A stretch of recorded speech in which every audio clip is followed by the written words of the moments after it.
ഇന്ത്യയിൽ രാഹുൽ ഗാന്ധി അടക്കമുള്ളവർ ഹമാസിന് വേണ്ടി കരയുമ്പോൾ, നിലവിളിക്കുമ്പോൾ, പൊതുയോഗങ്ങൾ സംഘടിപ്പിക്കുമ്പോൾ ഇന്ത്യയുടെ പ്രധാനമന്ത്രി നരേന്ദ്രമോദി ഇസ്രായേലിലെത്തി ഒക്ടോബർ 7-ന് പിന്തുണ പ്രഖ്യാപിച്ചിരിക്കുകയാണ്. അതിനുവേണ്ടി അദ്ദേഹം തന്റെ ദുഃഖം രേഖപ്പെടുത്തുന്നു, രാജ്യത്തിന്റെ ദുഃഖം രേഖപ്പെടുത്തുന്നു, ഇസ്രായേലിനോടൊപ്പം നിൽക്കുന്നു. ഇനി ഇതിന്റെ ഒരു പ്രതികരണം ഇന്ത്യയിൽ ഉണ്ടാകുമോ? കഴിഞ്ഞ 2 ദിവസമായിട്ട് പ്രധാനമന്ത്രിയുടെ ഇസ്രായേൽ സന്ദർശനം ഇന്നലെ പൂർത്തിയായി. അദ്ദേഹം നാട്ടിലേക്ക് തിരിച്ചു വന്നാണ് കിട്ടുന്ന വിവരം.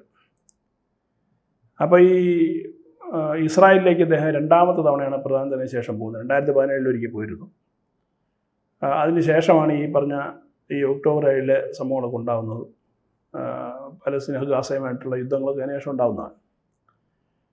പക്ഷേ ഇവിടെ നമുക്കറിയാം, അതിന് ശേഷം ഇന്ത്യയിൽ പൊതുവിലും കേരളത്തിൽ വിശേഷിച്ചും ഹമാസ് അനുകൂലമായിട്ടാണ് എല്ലാ രാഷ്ട്രീയ പാർട്ടികളും അവരുടെ നിലപാടുകൾ സ്വീകരിച്ചത്. ആനപ്പുറത്ത് വരെ കയറ്റി അവിടെ ചത്തുവീഴുന്ന ഓരോ തീവ്രവാദികളെയും ഇവിടെ ഇവരെന്ത് ചെയ്തു, ആദരാഞ്ജലി അർപ്പിക്കലും അവർക്ക് വേണ്ടി മെഴുകുതിരി കത്തിക്കലും ഒക്കെ ആയിരുന്നു. അത് നമ്മൾ ആ കോപ്രായങ്ങളൊക്കെ നമ്മൾ കണ്ടതാണ്. പക്ഷെ അതിനുശേഷം ഇസ്രായേലി പാർലമെൻറ്റ് നെസറ്റിനെ അഭിസംബോധന ചെയ്യാനായിട്ട് ഇസ്രായേൽ ക്ഷണിച്ചു. അവിടെ പ്രധാനപ്പെട്ട ഒരു സംഭവം നടന്നു. അതിനെ കോൺഗ്രസ് ഇപ്പം ഈ പറഞ്ഞ കുത്തിത്തിരിപ്പിൽ കൂടെയാണ് പ്രചരിപ്പിക്കുന്നത്. അതായത് അവിടുത്തെ പ്രതിപക്ഷ പാർട്ടി, ഇസ്രായേലിലെ പ്രതിപക്ഷ പാർട്ടികൾ നെതന്യാഹുവുമായിട്ട് തർക്കത്തിലാണ്. ചില വിഷയങ്ങൾ, അവിടുത്തെ ചില വിഷയങ്ങളിൽ അവർ തമ്മിൽ തർക്കത്തിലാണ്. അപ്പോൾ നെതന്യാഹുവാണ് ആദ്യം പ്രസംഗിച്ചത് പാർലമെൻറ്റിൽ. ആ സമയത്ത് ഈ പ്രതിപക്ഷ പാർട്ടികളുടെ ഇറങ്ങിപ്പോയി, അവർ പ്രതിഷേധിച്ചിറങ്ങിപ്പോയി. എന്നാൽ അദ്ദേഹത്തിൻ്റെ പ്രസംഗം കഴിഞ്ഞ് മോദി പ്രസംഗിക്കാൻ തുടങ്ങുന്നതിന് മുമ്പ് തന്നെ ഇവരെല്ലാം തിരിച്ചു കയറുകയും ചെയ്തു. എന്നിട്ട് അതിൽ പ്രതിഷേധം പറഞ്ഞ കാര്യം വളരെ പ്രസക്തമാണ്. നരേന്ദ്രമോദി ഇസ്രായേലിൻ്റെ സുഹൃത്താണ്. ഇസ്രായേൽ എന്നുള്ള രാജ്യം എന്നുള്ളതിൻ്റെ അടിസ്ഥാനത്തിൽ ഞങ്ങൾ അദ്ദേഹത്തെ ബഹുമാനിക്കുന്നു. അതുകൊണ്ടാണ് ഞങ്ങളെല്ലാവരും എന്ത് ചെയ്യുന്നത്, ഇതിനോടൊപ്പം സഹകരിക്കുന്നതെന്ന് പറയുന്നു. അപ്പോൾ ആ തരത്തിൽ അദ്ദേഹത്തിന് കിട്ടിയ ഒരു ബഹുമതിയാണ് ഈ പ്രതിപക്ഷ പാർട്ടികളടക്കം മുഴുവൻ ആളുകളും സംയോജിപ്പിച്ചുള്ള നെസറ്റിനെ അഭിസംബോധന ചെയ്യുന്നത്. ആ അഭിസംബോധന അദ്ദേഹം ശ്രീത്ത് സൂചിപ്പിച്ചതുപോലെ ഒക്ടോബർ 7-ന് 2023 ഒക്ടോബർ 7-ാം തീയതി ഹമാസിൻ്റെ തീവ്രവാദികൾ ഒരു സംഗീത പരിപാടിയിൽ ഇസ്രായേൽ ഇരച്ചു കയറി നൂറുകണക്കിന് ആളുകളെ കൊല്ലുകയും അതിലേറെ ആളുകളെ ബന്ദികളായി പിടിച്ചുകൊണ്ട് പോവുകയും ബലാത്സംഗം കുറേ പേരെ കൊലപ്പെടുത്തുകയും കുറേ പേരെ ശേഷം റിലീസ് ചെയ്യുകയൊക്കെ ചെയ്തു. പക്ഷേ ഇത് ധൈര്യപൂർവ്വം ചങ്കുറപ്പോട് നെട്ടലോടുകൂടി ഇവന്മാർ തീവ്രവാദികളാണ് എന്ന് പറയാനുള്ള ചങ്കുറപ്പുള്ള ഒരേ ഒരു നേതാവാണ് നരേന്ദ്രമോദി എന്ന് തെളിയിച്ചിരിക്കുക. അദ്ദേഹം ആ നെസറ്റിൽ വെച്ചിട്ട് അദ്ദേഹം രാജ്യത്തിന് വേണ്ടി പറഞ്ഞു, ഒക്ടോബർ 7 എന്ന് പറയുന്ന ഒരു കറുത്ത ദിനമാണ്. ഇസ്രായേലികൾക്കെതിരെ ഉണ്ടായ ഹമാസിൻ്റെ ആക്രമണം, ആ തീവ്രവാദികൾ നമുക്ക് ഒരിക്കലും ആയിരിക്കാൻ കഴിയില്ല. നിങ്ങളുടെ ആ വേദനയിൽ, ആ വേദന നിങ്ങൾ മാറിയിട്ടില്ല, ആ വേദനയിൽ ഞങ്ങളും ഇന്ത്യക്കാരും ആ വേദനയിൽ ഒപ്പമുണ്ട് എന്ന് അദ്ദേഹം പറയണമെങ്കിൽ അത് വലിയൊരു സന്ദേശമാണ്, ലോകത്തിൽ കൊടുക്കുന്ന സന്ദേശം. എന്ന് വെച്ചാൽ ഒരു തീവ്രവാദത്തിന്, പ്രത്യേകിച്ച് മുസ്ലിം തീവ്രവാദത്തിന് വഴങ്ങുകയോ അതിന് കീഴടങ്ങുകയോ ചെയ്യുന്ന നേതാവല്ല നരേന്ദ്രമോദി എന്ന് ഒരിക്കൽ കൂടി അടിവരയിട്ട് പറയുന്നതാണ്. ഇസ്രായേലിൽ, അതായത് തൊട്ടപ്പുറത്താണ് ഗാസ, അവിടെ പോയി പ്രഖ്യാപിക്കുകയാണ്. ചുറ്റുവട്ടത്തൊക്കെ ഈ പറഞ്ഞ ഇറാൻ അടക്കമുള്ള ഈ തീവ്രവാദം പ്രചരിപ്പിക്കുന്ന രാഷ്ട്രങ്ങളുണ്ട്. അപ്പോൾ അദ്ദേഹത്തിൻ്റെ, പ്രത്യേകിച്ചും ഇറാനും അമേരിക്കയുമായിട്ട് ഈ യുദ്ധം നടക്കാനുള്ള സാഹചര്യം നിൽക്കുമ്പോൾ ഇദ്ദേഹത്തിൻ്റെ പ്രസ്ഥാനിക്ക് വലിയ പ്രാധാന്യമുണ്ട് എന്നാണ് പൊതുവെ ആളുകൾ വിലയിരുത്തുന്നത്. അപ്പോൾ അത് സ്വാഭാവികമായിട്ട് കോൺഗ്രസിന് വേദന ഉണ്ടാകും. കാരണം അവർ ഇവിടെ പറഞ്ഞതല്ല, ഹമാസിനെ എത്ര മെഴുകുതിരികളാണ് വെറുതെ കത്തിച്ചളഞ്ഞത്. അവർ ഹമാസിനെ തോളത്തേറ്റി തീവ്രവാദികളാണ് വലുത്, ആ തീവ്രവാദികളുടെ പേര് പറഞ്ഞ് പാലസ്തീനെ ആക്രമിക്കുന്നു. പാലസ്തീനകത്ത് പരോക്ഷമായ ബന്ധം മാത്രമേ ഉള്ളൂ, മറിച്ച് ഈ ഗാസയുമായിട്ട് ബന്ധപ്പെട്ട് തീവ്രവാദികൾ ഹമാസാണ് അവിടെ ഭരിച്ചിരുന്നത്. പാലസ്തീന് ഒരു റോളും ഇല്ലായിരുന്നു. പാലസ്തീൻ എന്ത് പറഞ്ഞാലും ഇവന്മാർ അംഗീകരിക്കാത്തത്. പക്ഷേ ഇവിടെ ഇതിനെ തെറ്റിദ്ധരിപ്പിച്ചിട്ട് ഇവിടെയുള്ള മുസ്ലിങ്ങളെ തെറ്റിദ്ധരിപ്പിക്കാൻ വേണ്ടി പറഞ്ഞത് പലസ്തീനെ നമ്മൾ ആക്രമിക്കുന്നു, പലസ്തീനെ ജീവിക്കാൻ അനുവദിക്കുന്നത്. പലസ്തീൻ അങ്ങനെ പരാതി ഇതുവരെ എവിടെയും ഉന്നയിച്ചിട്ടില്ല ഇന്ത്യക്കെതിരെ, അങ്ങനെ നീക്കവും നടന്നിട്ടില്ല. പക്ഷേ തീവ്രവാദം കാണിച്ചു കഴിഞ്ഞാൽ അങ്ങനെ തന്നെ പറയാനുള്ള ഒരു ആർജവം ഒരു രാഷ്ട്ര നേതാവിന് ഉണ്ടാവേണ്ടതാണ്. അതാണ് നരേന്ദ്രമോദിയുടെ കാണിച്ചത്. ഇതുകൊണ്ടാണ് ഇദ്ദേഹത്തെ ലോക നേതാക്കൾ ഇഷ്ടപ്പെടുന്നത്. കാരണം ചില സത്യങ്ങൾ അദ്ദേഹം മറച്ചു വയ്ക്കാതെ വിളിച്ചു പറയും. ഈ നെതന്യാഹുവായിട്ട് ചേർന്ന് അവിടെ നെസറ്റിൽ പ്രസംഗിക്കുകയും അതിനുശേഷം ഏതാണ്ട് 70ഓളം എഗ്രിമെൻറ്റുകളിൽ സൈൻ ചെയ്യുകയും ചെയ്തു.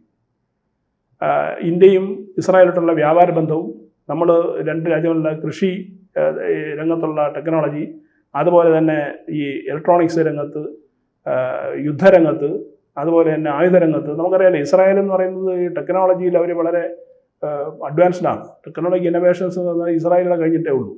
അപ്പോൾ സ്വാഭാവികമായിട്ടും അതിൻ്റെയൊക്കെ ഗുണം നമ്മുടെ രാജ്യത്ത് കിട്ടും.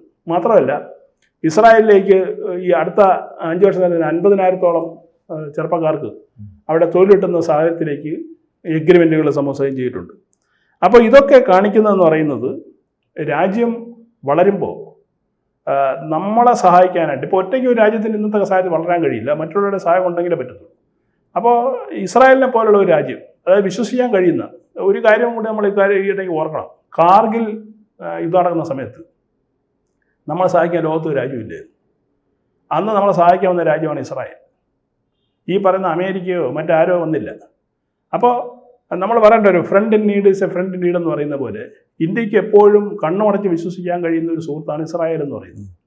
അവരവിടെ ആ സുഹൃത്തിനെ ഇന്ത്യയിലുള്ള ചില വിഭാഗക്കാർ മതം തിരിഞ്ഞ് വേട്ടയാടാൻ ശ്രമിച്ചിരുന്നില്ല. അതിനെയാണ് ഇപ്പോൾ പൊളിച്ചുകൊണ്ട് നരേന്ദ്രമോദിയുടെ ഈ പ്രസംഗം ഉണ്ടായിരിക്കുന്നത്. തീർച്ചയായിട്ടും ഇനി ഇങ്ങനെയുള്ള പ്രചരണങ്ങൾ ഒരു പ്രസക്തി ഇല്ല എന്ന് വേണം മനസ്സിലാക്കാൻ. കാരണം അദ്ദേഹം ഓപ്പണായിട്ട് പറഞ്ഞു കഴിഞ്ഞു, ഹമാസ് തീവ്രന അവരുമായിട്ട് നമുക്ക് യാതൊരുവിധ ഒരു ഐക്യത്തിന് നമുക്ക് താല്പര്യമില്ല, അവരകറ്റി നിർത്തപ്പെടേണ്ടവരാണെന്ന് അദ്ദേഹം അർത്ഥശങ്കിക്കിടയിലൊന്നും വ്യക്തമായി കഴിഞ്ഞല്ലോ. അപ്പോൾ അതിൽ നിന്ന് മനസ്സിലാക്കേണ്ട എന്താണ്, ഇനിയെങ്കിലും ഈ കേരളത്തിലും അതുപോലെ ഇന്ത്യയിലുള്ള ആളുകൾ ഹമാസിന് വേണ്ടി കീജയ് വിളിക്കുന്ന പരിപാടി ദയവ് ചെയ്ത് സംഭവം നിർത്തണം. പ്രത്യേകിച്ച് രാഹുൽ ഗാന്ധിയുടെ പ്രസ്താവന ഉണ്ടാകുമോ ഇസ്രായേലിന് മുന്നിൽ ഇന്ത്യ കീഴടങ്ങിയാണ്? അത് കഴിഞ്ഞ ദിവസം തന്നെ രാഹുൽ ഗാന്ധി പറഞ്ഞല്ലോ, വയനാടുണ്ടല്ലോ അദ്ദേഹം പറഞ്ഞെന്താണ്, ഈ പറഞ്ഞതുപോലെ തീവ്രവാദികൾക്ക് വേണ്ടി അവിടെ പോയി നെതന്യാഹുവിനൊപ്പം ഡാൻസ് കളിക്കുന്നത് അവർ ആക്ഷേപം ഇന്നലെ ഉന്നയിച്ചല്ലോ. ടെൽ അവീവിൽ നരേന്ദ്രമോദി ഡാൻസ് കളിക്കുന്നത്, അതായത് കോൺഗ്രസിൻ്റെ ട്വിറ്റർ ഹാൻഡിലൊക്കെ ഇത്തരത്തിലുള്ള അദ്ദേഹത്തെ പരിഹസിച്ചിട്ടുള്ള വീഡിയോസൊക്കെ വന്നു തുടങ്ങി. അതിനൊന്നും കഥയില്ല. കാരണം ഈ കോൺഗ്രസിനെ സംബന്ധിച്ചിട്ട് അവർക്ക് ഈ ഏത് രാജ്യമായിട്ടും നമ്മുടെ രാജ്യം എഗ്രിമെൻറ്റുകൾ സൈൻ ചെയ്യുന്നതും രാജ്യം വികസിക്കുന്നതും അവർക്ക് വലിയ കണ്ണുകടിയുള്ളൊരു പ്രശ്നമാണ്. രാജ്യം വളരുന്നവർക്ക് ഇഷ്ടമല്ല. അപ്പോൾ രാജ്യത്തിന് ഇഷ്ടമല്ലാത്തത് കൊണ്ട് ആ ഇഷ്ടമില്ലായ്മ മോദിയിലേക്ക് പോകും. അതാണ് സംഭവം. അത് നമ്മൾ AI സമ്മിറ്റിൽ നമ്മൾ കണ്ടതാണ്. ഒരു വലിയൊരു ഇവൻ്റ് നടക്കുന്ന സമയത്ത് ഇവരുടെ ഈ പെറ്റി പോളിറ്റിക്സിന് വേണ്ടിയിട്ട് അവിടെ പോയി ഉടുപ്പൂരി നിക്കറൊക്കെ ഊരി പ്രതിഷേധിക്കുക എന്ന് പറയുന്നത് അവരുടെ സംസ്കാരത്തിന് ഒരു യോജിച്ചതല്ല, കോൺഗ്രസിൻ്റെ സംസ്കാരത്തിന് അല്ലെങ്കിൽ ഇന്ത്യൻ സംസ്കാരത്തിന് യോജിച്ചതല്ല. പക്ഷേ ഇവിടുത്തെ ഒരു പ്രധാനപ്പെട്ട പ്രശ്നമെന്ന് പറയുന്നത് നെതന്യാഹുവുമായി ഇദ്ദേഹം നടത്തിയ ചർച്ചകളിൽ, അതായത് ഈ പറഞ്ഞ പോലുള്ള ഉഭയകക്ഷി ചർച്ചകളിൽ, ആ ചർച്ചകളിലൊക്കെ നരേന്ദ്രമോദി ഏറ്റവും കൂടുതൽ ഫോക്കസ് ചെയ്തതെന്ന് പറയുന്നത് രാജ്യത്ത് കൂടുതൽ വിദേശ നിക്ഷേപം വരുന്ന രീതിയിൽ, ഇവിടെയുള്ള യുവാക്കൾക്ക് കൂടുതൽ തൊഴിലവസരം കിട്ടുന്ന രീതിയിലുള്ള കാര്യങ്ങളാണ് അദ്ദേഹം പ്രധാനമായിട്ടും ചർച്ച ചെയ്തത്. മാത്രമല്ല നമ്മുടെ ആയുധരംഗത്ത് ഇപ്പോൾ തന്നെ നമ്മുടെ ആത്മനിർഭർ ഭാരതിൻ്റെ ഭാഗമായിട്ട് ധാരാളം യുദ്ധക്കോപ്പുകൾ ഇന്ത്യ തന്നെ നിർമ്മിക്കുന്നു. മേക്ക് ഇൻ ഇന്ത്യ എന്ന ഇന്ത്യ തന്നെ നിർമ്മിക്കുന്നുണ്ട്. എന്നാൽ മറ്റു ചിലതിൽ ഇപ്പോൾ അയൺ ഡോം പോലുള്ള കേസുകളുണ്ട്. അതായത് ഈ പ്രതിരോധ രംഗത്ത് ശത്രുക്കളുടെ മിസൈലുകളെ ചെറുക്കാൻ കഴിയുന്ന, അത് ഇസ്രായേലിൻ്റെ ഒരു വലിയൊരു സമ്പത്താണ് അയൺ ഡോം എന്ന് പറയുന്നത്. ആ അയൺ ഡോം നമുക്കിവിടെ തദ്ദേശീയമായിട്ട് വികസിപ്പിക്കാൻ ഉള്ള ടെക്നോളജി ട്രാൻസ്ഫർ ചെയ്യാമെന്ന് ഈ ചർച്ചയിൽ ധാരണയായിട്ടുണ്ട്. അപ്പോൾ ഇത്തരത്തിലുള്ള നേട്ടങ്ങൾ രാജ്യത്തിനുണ്ടാകുമ്പോൾ രാജ്യം കൂടുതൽ വികസിക്കുകയും രാജ്യം കൂടുതൽ ശക്തമാവുകയും ചെയ്യുന്ന സാഹചര്യത്തിൽ നിൽക്കേണ്ട പ്രതിപക്ഷം, അത് ഇസ്രായേലിൻ്റെ പ്രതിപക്ഷത്തെ കണ്ടവർ പഠിക്കണം. ഇസ്രായേൽ പ്രതിപക്ഷം അവരുടെ പ്രധാനമന്ത്രി അവരെന്ത് ചെയ്തു, ബഹിഷ്കരിച്ചു. പക്ഷേ നരേന്ദ്രമോദി അവരെന്ത് ചെയ്തു, അവർ അംഗീകരിക്കുകയും ഒന്ന് കയറുന്ന കൈയടിക്കുകയും അദ്ദേഹത്തിനോടൊപ്പം ഒന്ന് സെൽഫി എടുക്കാനൊക്കെ ഉള്ള തിരക്ക് കൂട്ടുന്നത് നമ്മൾ കണ്ടു. ഇവിടെ ആണെങ്കിലോ, ഇവിടെ എന്ന് പറയുന്ന ഒരു വിദേശ തലവൻ വന്നു കഴിഞ്ഞാൽ അദ്ദേഹത്തിൻ്റെ മുന്നിൽ വെച്ച് രാജ്യത്തെ അപമാനിക്കാനും ഉടുപ്പൂരി കളിക്കാനുമാണ് ഇവിടുത്തെ പ്രതിപക്ഷം ശ്രമിക്കുന്നത്. ഇതാണ് രാഹുൽ ഗാന്ധിയും കോൺഗ്രസും കണ്ട് പഠിക്കേണ്ടത്.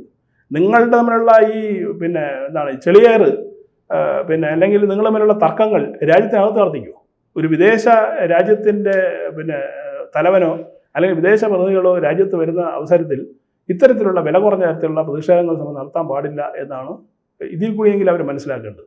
എന്തായാലും ഇസ്രായേലുമായിട്ടുള്ള ഈ രണ്ടാമത്തെ നരേന്ദ്രമോദി സന്ദർശനം വൻ വിജയമാണ്. രാജ്യത്തിന് വലിയ തോതിൽ ഗുണം ചെയ്യും. തീവ്രവാദത്തിന് യാതൊരു കോംപ്രമൈസും ഇല്ല എന്ന് അദ്ദേഹം അർത്ഥശങ്കയിലല്ല വ്യക്തമാക്കുകയും ചെയ്തു. അതാണ് ഈ 2 ദിവസത്തെ സന്ദർശനത്തിൽ നമുക്ക് കിട്ടിയ നേട്ടം. കൂടുതൽ വാർത്തകളും വിശേഷങ്ങളും നിങ്ങളിലേക്ക് എത്താൻ ABC മലയാളം സബ്സ്ക്രൈബ് ചെയ്യുക, ബെൽ ബട്ടണും അമർത്തുക.